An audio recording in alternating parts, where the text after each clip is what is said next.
चाहिए। और इमरान खान साहब ने मेरी इतलात के मुताबिक एक दो जगह पे कोट किया है बड़ी राजदारी के साथ कि हो सकता है कि वो बना दें शेर अफजल मरवत को अपोजिशन लीडर।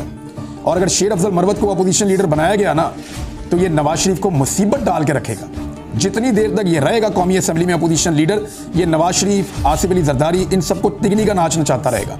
मैं इस आदमी को जानता हूं, मैंने इसको देखा है गुज़िश्ता चंद दिनों के अंदर, और इसके हवाले से लोग शकूक व शुबहात का इजहार भी करते हैं। वो सारी चीज़ें अपनी जगह पे अब किसी आदमी के दिल के अंदर झांक के तो नहीं देख सकते, लेकिन ये सबको पता है कि ये आदमी भी बहुत बड़ी चिपक है, और ये अगर हुकूमत को चिपक गया तो हुकूमत के लिए जान छुड़ाना मुश्किल हो जाएगी।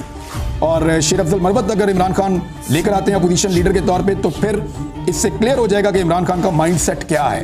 यानी एक तरफ अली अमीन गंडापुर, एक तरफ शेर अफजल मरवत, और देखते हैं पंजाब में और बाकी जगहों पे इमरान खान क्या फैसला करते हैं।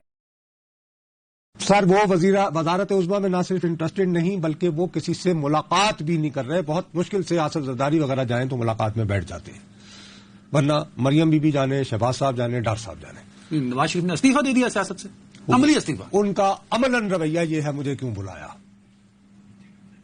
मुझे क्यों बुलाया, ये अपने एटीट्यूड से वो अपने कमरे में बंद हुए बैठे हैं, और वो बहुत मुश्किल से किसी न किसी मीटिंग पर रजामंद होते हैं।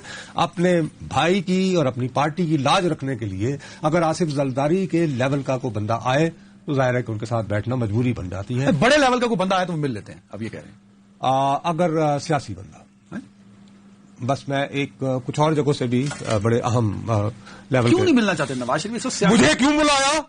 वो था मुझे क्यों निकाला। नहीं, मैं यूनी पोस्ट फरवरी 9 की बात कर रहा हूं। क्या कह रहा हूं? आप वो जो आप 9 फरवरी के बाद मैंने जो मैं पहले शुरू से कहता होता था, तोतिया मन मोतिया उस गली न जा, गालियां मुझे निकालते रहे।